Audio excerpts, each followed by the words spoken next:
The sound of a black lab puppy doing something it had never done before is the kind of sound a parent never forgets. It doesn't fit. It doesn't belong in the morning. It belongs in the part of your memory you don't talk about. Patricia heard it at 6:47 on a Tuesday. She was standing in the kitchen of a quiet street in suburban Ohio, holding a coffee that had already gone cold, and she heard Roxy, their black lab puppy of 4 years, making a noise she could not name. She set the cup down. She told herself it was nothing. She had been a pediatric nurse for 9 years, and she had spent enough mornings telling herself things were nothing to know what it sounded like when she didn't believe herself. She walked toward the sound, in the living room, puppy resting head on baby's chest. Roxy was leaning forward, weight shifted toward Olivia, and the black lab puppy would not stop. Patricia's 16-month-old was on the carpet, his face turned slightly away, one small fist near his knee. He was not crying. He was not laughing. He was just there, and Roxy was doing this thing she had never seen before. She called Roxy's name. The black lab puppy did not move. She called again. Nothing. She crossed the room and lifted Olivia into her arms. Roxy followed. Not aggressive, not threatening, just following, close, eyes locked on her son's face, breath slightly too fast. She told herself it was a phase.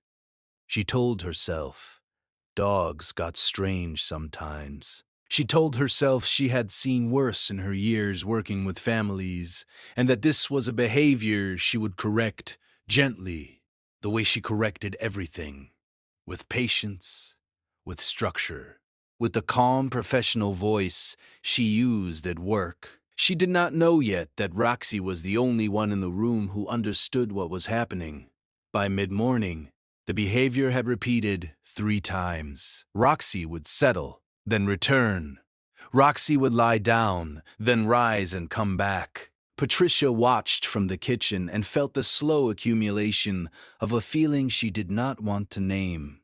Her professional brain, the brain that had read hundreds of charts and seen the slow tells of children whose bodies were quietly going wrong, kept whispering something her mother brain refused to hear. It was the black lab puppy. It had to be the black lab puppy. She called Greg. He picked up on the second ring.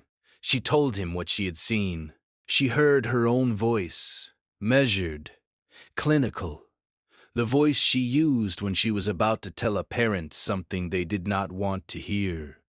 And she realized the parent she was telling was herself. "Maybe we need to keep them separated," he said, "just until we know." She agreed.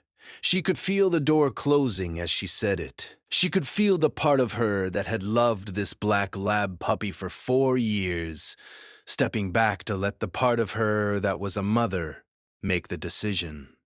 By noon, Roxy was outside. The afternoon was quiet. Olivia ate. Olivia napped.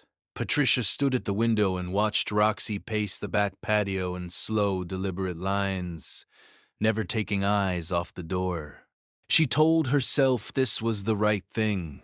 She told herself she had done what any responsible parent would do. She told herself the certainty she felt was earned by training and years and credentials. She was wrong about all of it. At 2:14 in the afternoon, Olivia stopped breathing. It was not loud. It was not dramatic.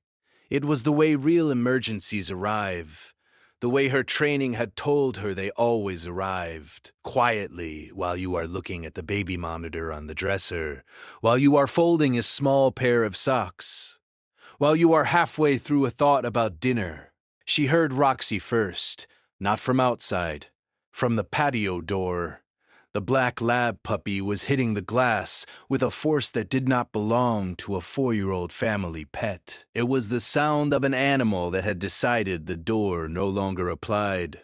She turned. She looked at her son. And then she ran. What happened next? She would tell the paramedics, then the doctor, then the specialist on call, and then, months later, a researcher who had been studying exactly this. Each time she told it, she would leave out the part where she had locked Roxy outside.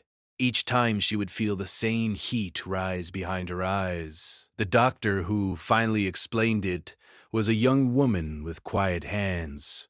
She used the words MD081 on a printed sheet of paper. She said Olivia had been showing the earliest signs of something invisible to a parent's eye, but unmistakable to a creature whose entire world is scent.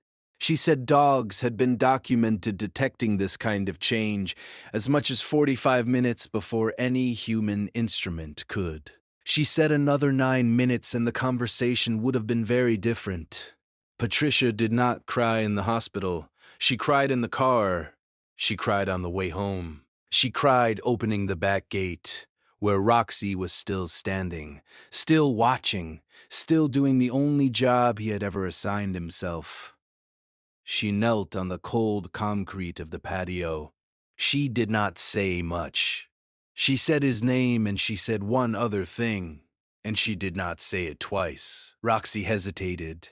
Then he stepped forward, pressed his forehead against her shoulder, and exhaled. That night, she watched him circle the crib 3 times before lying down beside it, the way he always had, the way she had stopped seeing. She did not stop him. She never stopped him again. The researcher who later interviewed her about that day asked one question Patricia had not expected. She asked what Roxy had done after, not in the moment, not in the hospital, but in the weeks that followed. Patricia had to think. The answer was nothing dramatic. Roxy had simply gone back to being Roxy. The same routines, the same crooked sleeping position by the back door, the same half hour of pacing at 5 in the afternoon, the same gentle nose against her hand when she sat down at the kitchen table with her cold,